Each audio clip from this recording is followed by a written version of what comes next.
Salutare tuturor! Numele meu este Alin Burileanu. În această emisiune vorbim despre câteva exerciții care se folosesc în spondiloza cervicală. Exerciții care au ca și obiectiv îmbunătățirea mobilității zonei cervicale, care are de suferit ca urmare a pozițiilor, mai ales la birou, sau a pozițiilor prelungite în activitățile zilnice casnice. Prin urmare, ca și idee generală, printr-o scurtă trecere în anatomie, zona cervicală a coloanei vertebrale este de departe cea mai mobilă zonă a coloanei vertebrale. Ca și o diferență între cervical și lombar, imaginați-vă că la lombar rotația este undeva la 10 grade, deci practic rotația în coloana vertebrală este foarte mică, pe când la nivel cervical este undeva la 80 de grade. Prin urmare, această libertate a mișcării în cazul zonei cervicale ne poate crea la rândul ei probleme destul de mari în ceea ce privește fenomenele spondiloartrozice, care pot fi practic cu o diminuare a spațiilor dintre cele două vertebre, respectiv cu o patologie a discului intervertebral sau de foarte multe ori o diminuare a spațiilor interarticulare care la rândul lor pot da probleme legate de mobilitatea articulară. Un exercițiu foarte important este practic din poziția așezut, un exercițiu pe care îl puteți face inclusiv în birou atunci când sunteți la servici. Din această poziție, primul exercițiu, mâna pe o parte o punem la spate, mâna de cealaltă parte o punem la nivelul zonei capului. Din această poziție, capul se rotește către partea opusă, iar tot din această poziție facem o mișcare de tracțiune a zonei cervicale până în momentul în care simțim practic că se întinde ca un fir, practic musculatura de pe partea dreaptă, în cazul de față, a zonei cervicale. Este unul din exercițiile care, în mod normal, nu au ce să dea ca și reacții adverse, dar cu toate acestea, dacă pe parcursul exercițiilor apar dureri sau apar senzații de amețeală, este bine ca exercițiul să fie întrerupt. Fiecare poziție finală se menține undeva la 10 secunde. Ok? Schimbăm mâna, întoarcem capul către direcția opusă și de aici, practic, prindem cu mâna cealaltă și întindem musculatura paravertebrală cervicală pe partea stângă de data aceasta, pe care o menținem la fel circa 8 secunde. Fiecare dintre aceste exerciții are rolul de a detensiona musculatura paravertebrală cervicală, iar prin detensionarea musculaturii paravertebrale cervicale se îmbunătățește circulația locală și implicit scade durerea și se mărește mobilitatea la nivelul zonei cervicale. Al doilea exercițiu pe care îl putem face pentru spondiloza cervicală, ambele mâini se prind la spate de coate și din această poziție, circa 15 grade, trag de cap în față. Practic mențin această poziție 10-15 secunde, odată pentru a întinde musculatura paravertebrală spinală, posterioară, și a doua oară pentru a întinde musculatura anterioară a umerilor. Este la fel un exercițiu de circa 15 secunde. Din această poziție trebuie să întindem practic musculatura anterioară a gâtului, respectiv pielosul gâtului și sternocleidomastoidianul, iar din această poziție capul se va întoarce către partea stângă și mâna de pe aceeași parte încearcă să tragă de ureche cât mai aproape de umăr. În această poziție finală, la fel mențin 10 secunde. Foarte mare atenție ca această mișcare să nu se transforme într-o mișcare greșită în care practic să se întoarcă, să se tragă în această poziție. Mă duc cu bărbia undeva la 20-30 de grade, de aici trag pentru a întinde musculatura anterioară, mențin 10-15 secunde și foarte ușor îmi revin în poziția inițială. La fel, ok? Și trag capul în direcția opusă, tocmai pentru a întinde musculatura anterioară a zonei cervicale, fără să lezesc ceva și fără să îmi înrăutățesc starea de sănătate. 10-15 secunde fiecare exercițiu. Practic, până acum aveți 3 exerciții, câte 2 pe fiecare parte, plus 1 bilateral pe partea posterioară. Un alt exercițiu foarte bun pentru zona cervicală. Ducem mâna lateral cât se poate de mult din articulația umărului.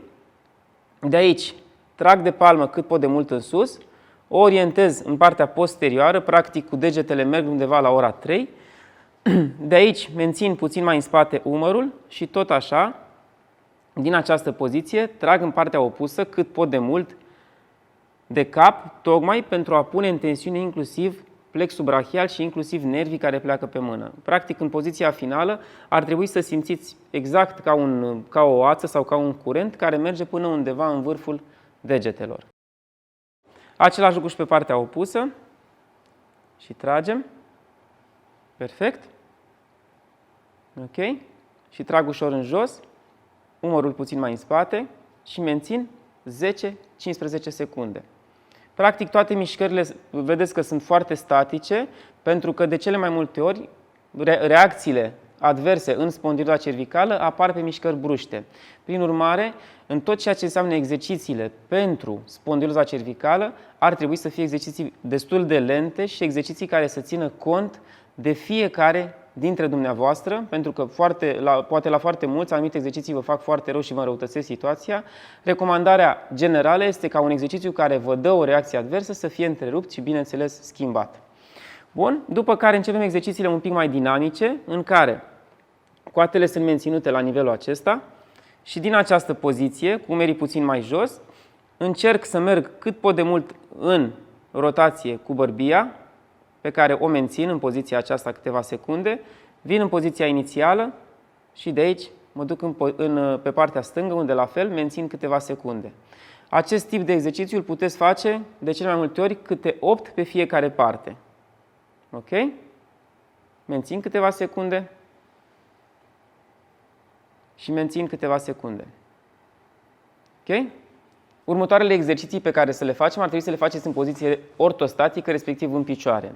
Primul exercițiu, practic, alegeți un colț în care vă poziționați cu brațele la nivelul orei 3, respectiv ora 9 și din această poziție, puțin mai în spate, o să vă aplecați ușor pe zid din trunchi, tocmai pentru a întinde, practic, musculatura anterioară a umerilor. Venim în spate, menținem 7-8 secunde poziția finală, mai sus scoatele, menținem 7-8 secunde poziția finală aici și facem acest exercițiu de 7-8 ori. Ok?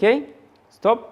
Alt exercițiu, cât mai aproape de un zid, lipit de un zid, din această poziție, capul cât se poate de mult apropiat de zid. Foarte mulți dintre dumneavoastră nu o să puteți să stați cu capul lipit de zid, prin urmare îl mențineți puțin mai în față, dar cu ambele brațe cât se poate de mult în extensie, adică sus, și din această poziție încercați să trageți de brațe în jos până la nivelul umerilor și în sus. La fel, 7-8 repetări de fiecare set. Nu uitați, orice exercițiu care vă dă o reacție adversă, îl întrerupeți și treceți la următorul exercițiu. Și ultimul exercițiu pe care îl puteți face, te odihnești puțin. Ultimul exercițiu pentru spondiloza cervicală este un exercițiu pentru postura dumneavoastră. Dat fiind faptul că la originea fiecărei spondiloze, principala problemă este aplecarea capului către înainte și pierderea, practic, a poziției capului, foarte important este, practic, să conștientizăm poziția în care ne aflăm și, bineînțeles, să o îmbunătățim. Pentru aceasta vă trebuie un caiet sau o carte sau ce aveți în casă. Eu, de exemplu, am niște bureți special pentru această postură. Îi luați și îi poziționați în spatele capului și din această poziție încercați să mențineți, practic, buretele în spatele capului. O să vedeți că nu este ușor să stați așa. Prin urmare, ultimul exercițiu îl face circa 3 minute. 3 minute în care, în primele 30-40 secunde, decât stați și conștientizați poziția în care vă aflați, după care, încet, încet, cu degetele mari de la mâini, mențineți, practic, zidul lipit, adică mențineți degetele mari lipite de zid și din această poziție încercați, practic, să îndreptați coloana vertebrală. Primul lucru pe care îl faceți, îndoiți puțin genunchii, de aici încordați puțin abdomenul ca să lipiți zona lombară de zid. Ok? Lăsați un pic mai jos umerii și, practic, asta este poziția pe care, în mod normal, ar trebui să o mențineți undeva la alte 2 minute. În total, pe zid, ar trebui să stați 3 minute. Vă asigur că dacă faceți aceste exerciții pentru spondiloza cervicală și țineți cont, practic, de corectitudinea lor, este imposibil ca după mai multe zile în care repetați să nu vă simțiți mai bine. Nu uitați, orice exercițiu care vă înrăutățește situația actuală este un exercițiu care nu vă face bine și implicit trebuie schimbat și sub nicio formă repetat. Vă mulțumesc, să ne vedem curând!